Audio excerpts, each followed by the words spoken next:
এখন বলবো তোমাদের সাথে যুদ্ধ হবে।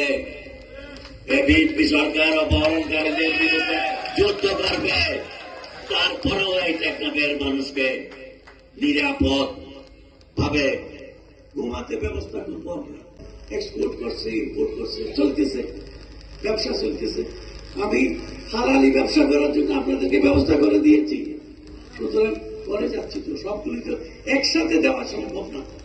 সবগুলি কাজ 5 মাস মাত্র সরকারের বয়স। এখনো জালেম সরকার এই দেশকে তছনছ করে দিয়েছে, অর্থনীতিকে তছনছ করে দিয়েছে, মানুষকে মেরেছে যা তা ইচ্ছা করে। এখন কি মানুষ মারা যাচ্ছে? এখন মানুষ মারা যাচ্ছে নাকি বলবো? শেখ হাসিনার আমলে এই যে এখান থেকে নিয়ে বিভিন্ন বাহিনীরা ওখানে নিয়ে সমুদ্রের সরের মধ্যে মেরে মেরে ফেলে দিচ্ছে।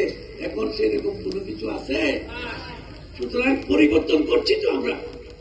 টেকনাফের মানুষকে একটা পরিবর্তন, একটা সুন্দর টেকনাফ, একটা নিরাপদ টেকনাফের দিকে নিয়ে যাচ্ছি। কিন্তু তারপরেও কিছু কিছু সমস্যা এখনো আছে, নাই বললে। অপহরণ হচ্ছে, অপহরণের জন্য দেখেন কি লানত হবে। আমি এতদিন বলেছি অপহরণ কাজ ত্যাগ করে ভালো মানুষ হয়ে যাও। এখন বলবো তোমাদের সাথে যুদ্ধ হবে। বিএনপি সরকার অপহরণকারীদের বিরুদ্ধে যুদ্ধ করবে।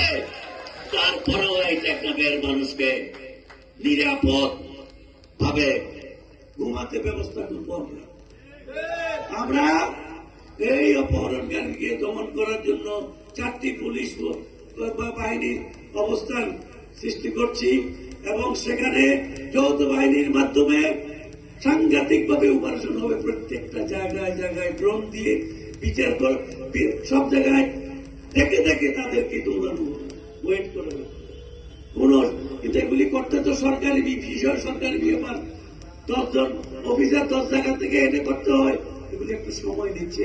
ইনশাআল্লাহ তাআলা আমরা এই সমস্ত আকাম কুকাম করে যারা মানুষকে নির্যাতন করছে, যারা টাকা আদায় করছেন এবং তারা যারা এখানে পাহাড়ের ভিতরে এদেরকে সাহায্য করে মানুষকে নিয়ে যাচ্ছেন, কোনো কাকেও রাখবো না আমরা।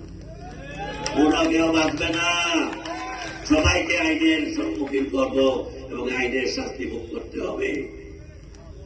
আমি ইনশাআল্লাহ আপনাদের সাথে কথা দিচ্ছি, আমরা এই সমস্ত জিনিসের কাছে মাথা নত করবো না। ভাইরা আমার, আপনাদেরকে সাহায্য করতে হবে।